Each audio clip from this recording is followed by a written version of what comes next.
क्या है, पाइप से पानी की बचत है, ज्यादा बचत है। पाइप से पानी पहुंच जाता है, पाइपलाइन से। हाँ हाँ, पानी की बचत भी होती है, पानी छीजत भी नहीं होती है। सिंचाई अब ज्यादा वैसा पहले से। बहुत अच्छा। इसीलिए मैं कहता हूं कि सिंचाई के लिए फुब्बारा स्कीम हमारी है, उसका फायदा भी लेना चाहिए, पाइपलाइन का फायदा भी लेना चाहिए। कृषि को जितना पानी चाहिए उतना देना चाहिए। कभी हम क्या करते हैं कि जितना पानी आवश्यक है उससे ज्यादा पानी देते हैं, तो वो वेस्ट जाता है और वो पानी काम नहीं आता है। तो बहुत बहुत धन्यवाद, आपने पाइपलाइन से काम प्रारंभ किया है। अभी हम चलते हैं हनुमानगढ़। हनुमानगढ़ में सुश्री भानुप्रिया जी। भानुप्रिया जी, आपको किसका लाभ मिला है? सर, मेरा नाम भानुप्रिया है। मेरे पिताजी का नाम मिस्टर रविंद्र कुमार है जी। और मैं KR आदर्श सीनियर सेकेंडरी स्कूल संग्रिया में पढ़ती हूँ एग्रीकल्चर से, और मैं +2 में हूँ।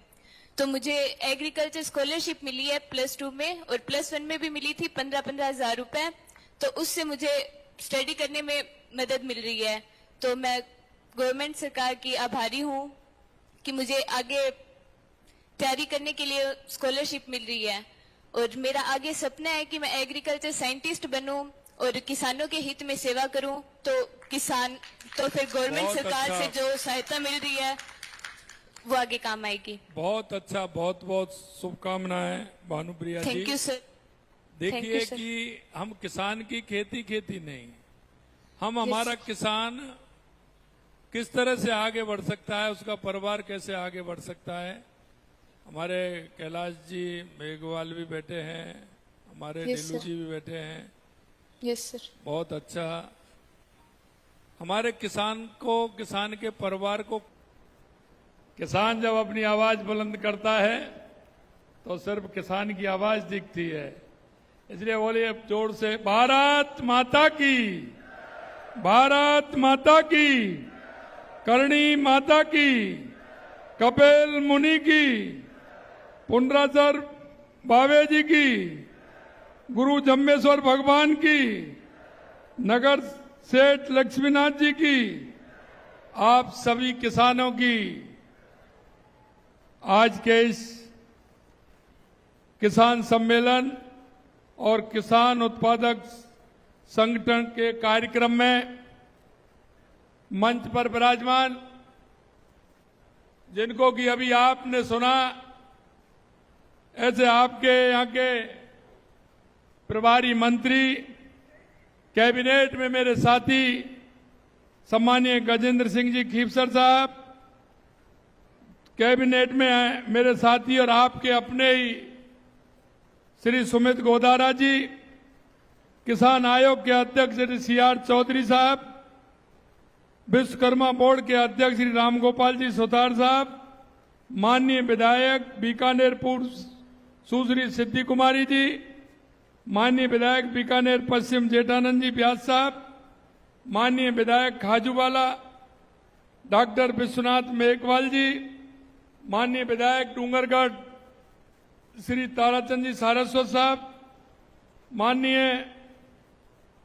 विधायक कोलाय श्री अंशुमान सिंह जी, कृषि शासन सचिव राजन विशाल जी, बीकानेर बीजेपी देहात अध्यक्ष श्याम पंचारिया जी, बीकानेर शहर अध्यक्ष सुमन जाजड़ जी, मंच पर विराजमान सभी अतिथिगण एवं प्यारे मेरे किसान भाई और बहनों, सबसे पहले तो मैं आप सभी का वंदन करता हूं, अभिनंदन करता हूं, आप सभी को मैं नमन करता हूं। और सबसे पहले मैं आप सभी को इस कार्यक्रम में आने पर बहुत बहुत धन्यवाद करता हूं। आप सभी को, क्योंकि आने वाले समय में हमारा नया साल आ रहा है, राजस्थान दिवस की अग्रिम शुभकामनाएं भी देता हूं और नए साल की भी शुभकामनाएं देता हूं। हमारी सरकार ने इस वर्ष से चैत्र शुक्ल प्रतिपदा पर राजस्थान दिवस मनाने का निर्णय किया है। आप सभी जानते हैं, जिस बृहद राजस्थान के उपलक्ष्य में हम राजस्थान दिवस मनाते हैं, आपको ध्यान होगा चैत्र शुक्ल प्रतिपदा 1949 को आपने देखा कि चैत्र शुक्ल प्रतिपदा को रेवती नक्षत्र इंद्र योग की शुभ घड़ी में हमारा राजस्थान अस्तित्व में आया था। 19 रियासतें, 3 ठिकाने, उनको मिलाकर के सरदार वल्लभ भाई पटेल जी ने हमारे इस राजस्थान की स्थापना की नींव रखी थी। और आप देखते हैं, वो संयोग जब नींव रखी थी उस समय था, वो ही संयोग इस बार आ रहा है। इसलिए मैं आपसे कहना चाहता हूं कि हमारे राजस्थान और राजस्थान की जो परंपरा, राजस्थान की संस्कृति, राजस्थान के लोगों का इतिहास और राजस्थान का काम करने का जो तरीका है, मैं आपसे कहना चाहता हूं, हमारी जो आप भगत है, मेहमानबाजी है, वो दुनिया भर में प्रसिद्ध है। मैं आपसे इसलिए कहना चाहता हूं कि आप राजस्थान दिवस को बड़ी धूमधाम के साथ मनाएं, ये मैं आपसे कहना चाहता हूं। आप सभी को नववर्ष 2022 की अग्रिम शुभकामनाएं भी देता हूं और हमारे किसान भाइयों के खेतों में फसल पैदा हो और नया वर्ष उनके जीवन में खुशहाली लेकर के आए, इसकी भी मैं कामना करता हूं। आज का ये कार्यक्रम किसान भाई बहनों के सम्मान को समर्पित है, इसलिए ये मेरे दिल के बहुत करीब है। और जब मैं किसानों के बीच में जाता हूं तो मुझे बहुत बड़ी प्रसन्नता होती है। हम चाहते हैं कि हमारा किसान, क्योंकि किसान हमारे प्रदेश की, देश की रीढ़ की हड्डी होती है। अगर हमारा किसान विकसित होगा तो निश्चित रूप से हमारा राष्ट्र, हमारा प्रदेश विकसित होगा। हम इसलिए किसान की चिंता करते हैं कि आपने देखा होगा, जब से हमारी सरकार आई है, हम किसानों के हित के लिए काम कर रहे हैं। किसान हमारी प्रथम धुरी होती है। अगर किसान हमारा ठीक प्रकार से होगा, किसान हमारा विकसित होगा, किसान के घर में खुशहाली होगी, तो निश्चित रूप से हमारा राजस्थान खुशहाल होगा।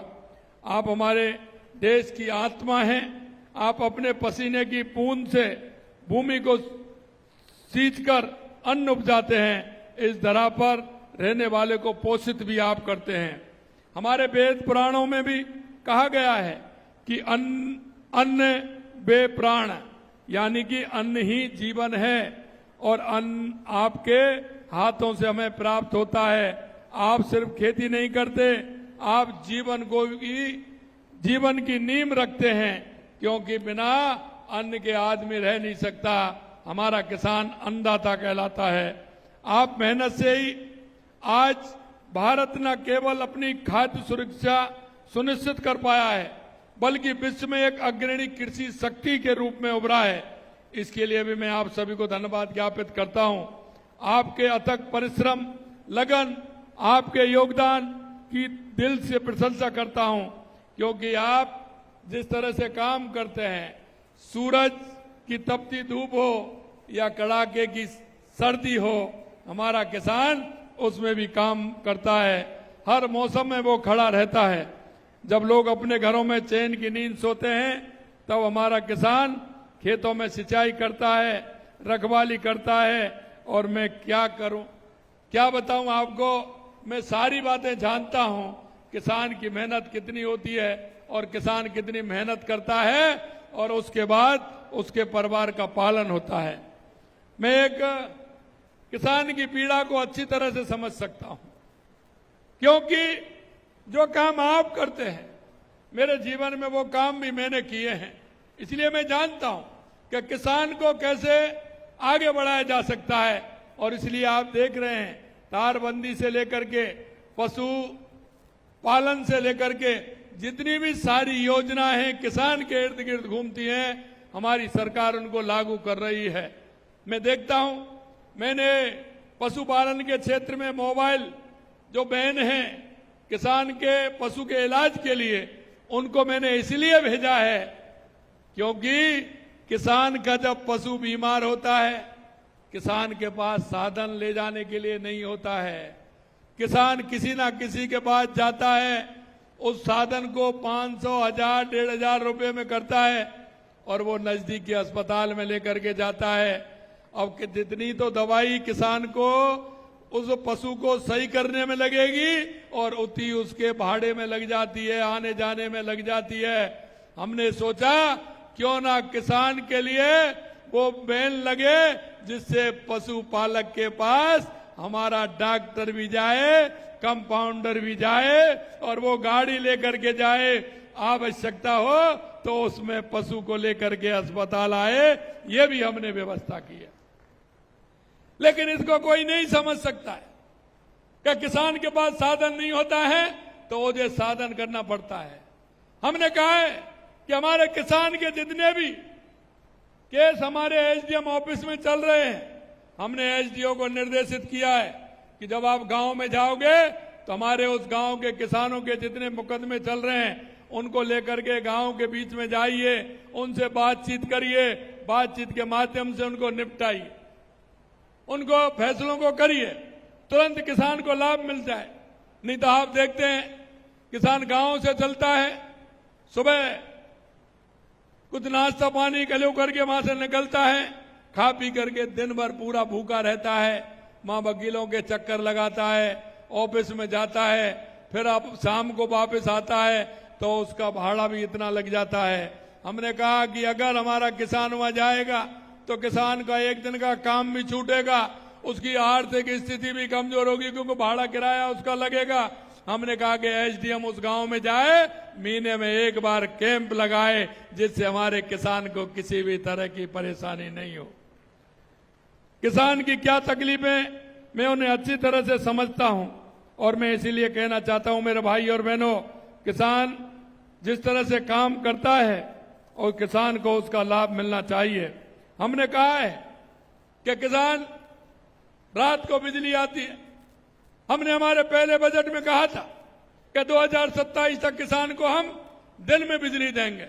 उसका इसीलिए कि हमारा किसान रात्रि को परेशान नहीं हो, आराम से सुबह जाए, शाम को 6 बजे 7 बजे घर पर आए और आराम से बच्चों के साथ आराम से टीवी देखे, समाचार सुने, जिससे कि उसको किसी भी तरह की चिंता नहीं रहे। और नहीं तो किसान शाम को इधर तो शाम होती है और उधर किसान खेत की ओर जाता है, जैसे उसको कितनी बड़ी परेशानी होती है।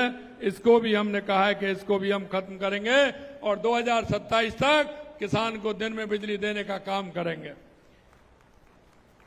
इसके अलावा किसानों के हितों का ख्याल रखने के लिए एफपीओ जैसी अनेक पहलों को भी प्रोत्साहित किया जा रहा है ताकि हमारे किसान भाई बहन समृद्ध हों। मेरे भाइयों में कहना चाहता हूं, आप जो एफपीओ से नहीं जुड़े हैं वो एफपीओ से जुड़ें।